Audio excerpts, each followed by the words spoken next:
Hey everybody, welcome back to the channel. Hope you guys are having a great day. But today we're going to take a look at people lawyering up. But before we get started, if you like what you see, and I bet you do, subscribe to the channel, because even though that joke was incredibly cringy, I try my best to make daily content. Whether it's a stream or a video, there's something here every day for you to enjoy. So please subscribe. It means a lot. But let's take a look in the meantime at Sony and Valve getting sued. Now, Sony is getting a class action lawsuit that has been revealed over PlayStation Store exclusivity. I want to see how this sort of plays out and what is actually happening here, because some of the verbiage is a little bit strange, but let's take a look together. Now, Sony is facing a class action lawsuit over PlayStation exclusivity through its digital storefront. The claims against Sony Interactive Entertainment are alleging that Sony is operating under a monopoly in the digital space regarding download codes for games through third-party retailers. So in a new report by Bloomberg, the class action lawsuit centers around third-party digital sales through the PlayStation digital storefront, making the selling process by Sony Interactive Entertainment in direct opposition to antitrust laws, effectively making it a monopoly. According to the lawsuit, consumers cite Sony's restriction of third-party retailers from selling digital download codes for PlayStation games back in 2019. This includes popular retailers like Best Buy and Amazon. This move has put the PlayStation Store at the epicenter of the digital-only purchases, which has caused legal action to be put in motion by consumers. So it sounds like what Sony is actually doing, because the verbiage here is a little bit strange. They're saying that Sony is literally restricting download codes for games. You cannot buy those specific codes for specific games at other retailers. You can only buy it on the PlayStation Store, thereby making it a monopoly. I can kind of see how that's the case, because you're not letting other storefronts sell those codes. You're directing everyone directly to your store, and that way you obtain all the revenue, and then you focus that way, and no one else can sell those keys. Unlike Valve and Steam, which we're going to get into in just a second, where you can sell those keys on other markets and then redeem them at Steam or at that storefront, which I can see how that could be considered a monopoly, because you are controlling when and where people can actually buy codes for games on that storefront. So according to the proposed class action lawsuit, Sony's monopoly allows it to charge supra competitive prices for digital PlayStation games, which are significantly higher than their physical counterparts sold in a competitive real market, and significantly higher than they would be in a competitive retail market for digital games. Aha! So now we get some more information here as well. So remember when everybody was like, games are going to go digital, they're going to be lower in price because there's no physical market? Apparently that's not the case at all. Sony is actually either raising the price or keeping the price flat on digital-only games, even though retail games will lower in price, and that impacts the market directly. So now there's some more information on that here as well. That's sort of interesting. I've never really thought about that. This could be a good way for Sony to start either price matching other retail stores or price matching physical goods, so that way we get lower prices at the end. Digital shouldn't really cost more than physical, because a lot of the pricing, costs, and logistics are literally being erased from the entire thing. You don't have a manufacturing process. You don't really have a logistical process. There's no shipping, no store space, no buying from retailers. So a lot of that cost is actually gone. So it's coming in as pure revenue or pure profit. The fact that retailers aren't able to compete with that, sell those digital codes, or even in fact not have a real way to compete in that market because they're holding that storefront hostage, that does make a lot of sense and can be perceived as a monopolistic practice. Whether or not that's true will be determined in the court of law, but we'll continue with that. And I bet Hogue Law will make a video on this specifically, and with what we're going to talk about with Valve. But the lawsuit goes on to claim, according to Bloomberg, that there is up to a 175% increase for downloadable digital games over their physical counterparts. Yeah, that's pretty bad, and we've seen that as well as consumers across the board. It's important to remember that at this time, this is a class action lawsuit. And what does that mean? It means that it is very possible that it doesn't move past its current state. Many class action lawsuits don't see a successful intended resolution, and at this time, Sony's response will dictate what happens next. The monopoly accusation is occurring concurrently with the Epic Games versus Apple lawsuit, where Epic is also claiming Apple is working under a monopoly, violating antitrust laws to protect consumers from predatory monetary practices. So this is from Liana Rupert. She's great. Follow her on Twitter and check out her content.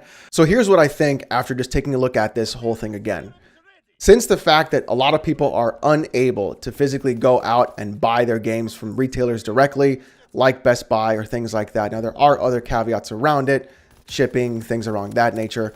I think Sony is showing that they are restricting their storefront and are literally raising prices into that area, not allowing digital key codes to be bought and sold by retailers, which is the first thing, and also raising the price of digital games or keeping them flat across the board, which could become a monopolistic practice. Now I understand where they're coming from. So that does make a little bit of sense on that end. But you see, they're not the only ones being sued for monopolistic practices because, boys, Valve is next on the chopping block. That's right, Steam is also being sued for monopolistic accusations. You know what? If it wasn't one, it's always another, because the Epic versus Apple lawsuit is impacting the gaming industry dramatically as the topic of what constitutes a monopoly becomes center stage. Earlier this morning, we shared how Sony is being sued over PlayStation Store exclusivity, and now Valve is being sued for the same regarding Steam. You know, if it's not one thing, it's another, boys. Everybody's got their lawyer ready. The Epic Games versus Apple lawsuit epicenter is antitrust violations. Antitrust laws are in place to protect consumers from companies owning a monopoly over their given market, as well as protecting against predatory financial practices. The court proceedings have the interest of the entire gaming community, and now Valve is the latest to get swept up into a bigger conversation about its placement in the gaming hierarchy. As reported by Ars Technica, Valve abuses its market power to ensure game publishers have no choice but to sell most of their games through the Steam store, where they are subject to Valve's 30% toll, said indie game developer and Humble Bundle creator Wolfire Games in the lawsuit against Valve. So he's saying that because Steam and Valve are so large, there is no other competition in the PC gaming storefront. This is very different from Sony controlling who buys what digital keys and what games where.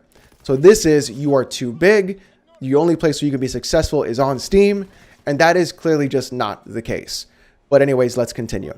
In before the you're just a Steam fanboy, that's why you're saying that. No, let's talk about it more. The suit cites that Valve controls 75% of the PC gaming market, a point that Epic Games itself has driven home with its reduced sales cut on its own storefronts to try to get Valve to do the same. There's a lot more to that than what they're saying here. Xbox has also recently cut its percentage to match that of Epic Games. They have, only on the PC side, not on the console side, putting more pressure on Valve to be more developer friendly in terms of the cut taken from sales through its storefront. Now, here's the problem with this lawsuit. The reason why Valve is 75% of the PC market is not because it's Valve, it's because it in fact provides the best place for consumers to go and get their games, provides the best storefront, the best forums, the best services, everything across the board, and they don't put the actual costs back on the consumers who live outside of the United States. That's the real big reason of what's going on here and why Valve controls 75% of the market. It's not because it's Valve or because it's Steam or because they're a monopoly, because if that were the case, then GOG, Epic, HIO, CD Keys, Green Man Gaming, Gamersgate, all these other things and storefronts literally would not exist. Now, many of those storefronts just sell Steam keys, which makes a lot of sense. Why wouldn't they? People like to buy from Steam, and the majority of consumers buy from Steam directly, not because of the fact that it's the only place to get their games, but because it provides the best service for their customers. The problem that I have with this article and with this lawsuit is that it's only looking at the developer side, and it's only looking at the cut of what the developer gets compared to what Steam gets. That is not considered a monopoly. Now, if Valve were to go out and buy GOG, and if Valve were to go out and buy Epic, and they were literally the only place you can get PC games, now that would be considered a monopoly, and that would not be right in their practice. Valve has literally earned a lot of goodwill through a lot of their work over time, and they've built up a lot of that through the work that they've done on their storefront. That's very different than saying that they're a monopoly and the fact that people are going to their storefront to buy their games directly. This really is not about Valve being a quote-unquote monopoly. This is more about developers trying to get more money out of their game and trying to state that because Steam is the largest storefront, that's the only way they can succeed. And that's really just not the case, because so many other games can live outside of Steam and be very successful. For example, Escape from Tarkov would be one really great point to make on that aspect. If Spotlight many times throughout the years, especially regarding the space it has nestled in for itself. Steam storefront exclusivity, its 30% cut, and competition control through price points have all been points of contention and reasons behind its continued top spot placement regarding the PC market. Now, the lawsuit puts its hardships on the line, including how publishers have been scared to be included in bundle events because of Valve retaliation. There is something new and different. But see, we're not talking about that. They're talking about 30% cut. If they were discussing the reason why they're a monopoly because of Valve retaliation, that's a much bigger conversation to be having, more so than you're taking 30%, why don't you take 12 instead? Valve retaliation by not being part of a bundle or a sale is a much deeper conversation that we should be having. And if Valve is doing that, that's totally wrong. And they should be called out for that, or in fact sued for that specific thing. Now, what happens next remains to be seen, but it's clear that Epic Games versus Apple lawsuit will continue having a massive impact on the gaming industry as we know it. So look, we've got two lawsuits going into effect. One by a developer, one is a class action lawsuit. I'm not entirely sure about either of them, to be totally honest. With the PlayStation class action lawsuit, it looks like it's mostly a lot of consumers saying, hey, retailers are selling this, your online storefront is selling that. Why aren't the prices the same? And a lot of those retailers are probably backing that up as well because they're losing business due to the events that are happening in the world. Steam's lawsuit looks like it's from specific developers saying, why are you taking so much money from us? Rather than saying, here's what's the reasons why Steam is successful. Why don't other storefronts do the same thing as well? But like we talked about before, if we're going to be looking at anything deeply, it will be in fact the Valve retaliation that is being accused of here. And that is a much better conversation, and I think a better point for a lawsuit rather than saying that they're just a monopoly. So let me know what you guys think in the comments section down below. Am I a Steam fanboy? Am I anti-Sony? Let me know, because boys, we're all about the honesty here. If anything, thank you so much for watching. I appreciate everybody. Like I said in the beginning, if you like the content, please subscribe. And thank you so much for watching. I appreciate everything. Hope you guys have a great one and a great weekend. I'll see you guys next time. Have a good one.